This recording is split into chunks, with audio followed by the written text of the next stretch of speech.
I'd like to talk about this latest development that I've done. Um, I found something in between. Well, okay, first, here's a normal magic ghost number cube. You see it's diagonal. Diagonals add up on each side of the purple inner ghost numbers to give the outer ghost number of 75, which is 3 times the central ghost number, which that should read 25. 25 goes in 75 3 times, so it amplifies it 3 times, I guess. The hyper one, instead of using diagonals, it uses the circuitous box method by adding up the ghost numbers, the inner ghost numbers, purple, instead of going diagonally. So it's a diagonal, and that adds up to 300. 75 goes into 300 4 times. 75 is a triple 25 of the normal ghost number cube. Then super hyper. Well, that's super hyper, but I'll get to that. The one that I discovered now is semi super hyper. I caught semi super hyper magic ghost number cube because 25 goes into 450 18 times.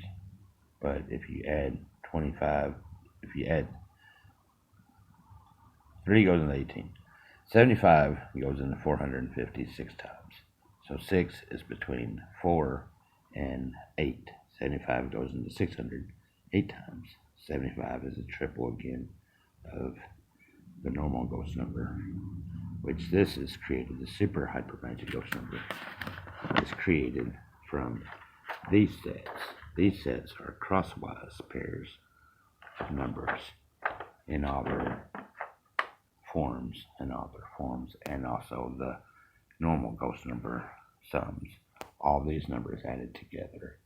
These floating up and down crosswise pairs, side to side, front to back, and the normal magic ghost number. These all use the same inner ghost number cube. It's just the outwards change when you add the central ghost number to the commutative property, like I've discussed before. And so that's the backbone of this thing. These diagonals are actually a sum of all those other things. So that's a super hyper magic ghost number cube. The one I just discovered is a semi super hyper. It's 450.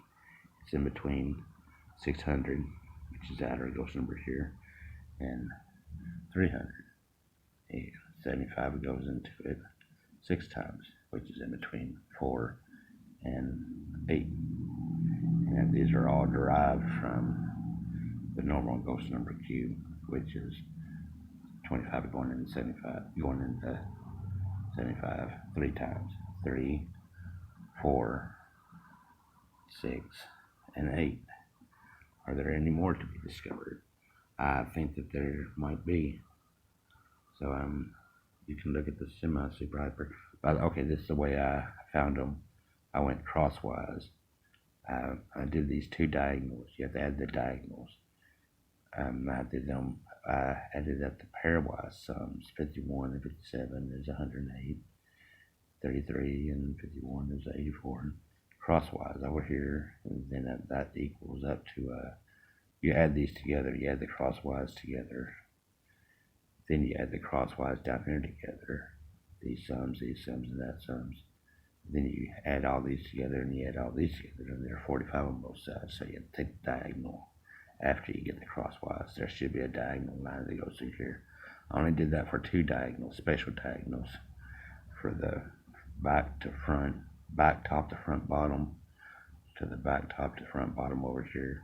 And you do the same thing. I just colored them orange to differentiate them from the black lines of the pairwise, of the back to front, top to bottom, But you add these numbers, these pairwise numbers. You add them all up together, and then you add these all up together. So you're taking the diagonal of the pairwise numbers, the spatial diagonal. I only did 2, not to make it too messy, but that's how you come up with a semi super hyper magic ghost number cube. Where this is, these diagonals are derived from all these vector positions, vector numbers that are added together, like 90, 69, 93, and 75, all equal 327. And you do the same thing at each corner, and you add those. They are 600 on both sides. So that's the final result. There's a diagonal, but you go through this process first. So it's a little bit more complex than the semi-super and the hyper. It's a lot more complex than the normal.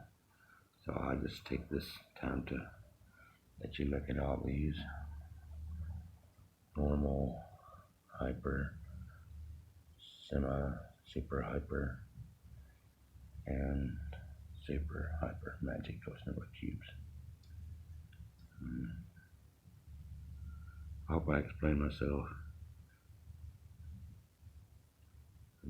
Thanks a lot. Try this again. These numbers belong to the super hyper magic ghost number cube.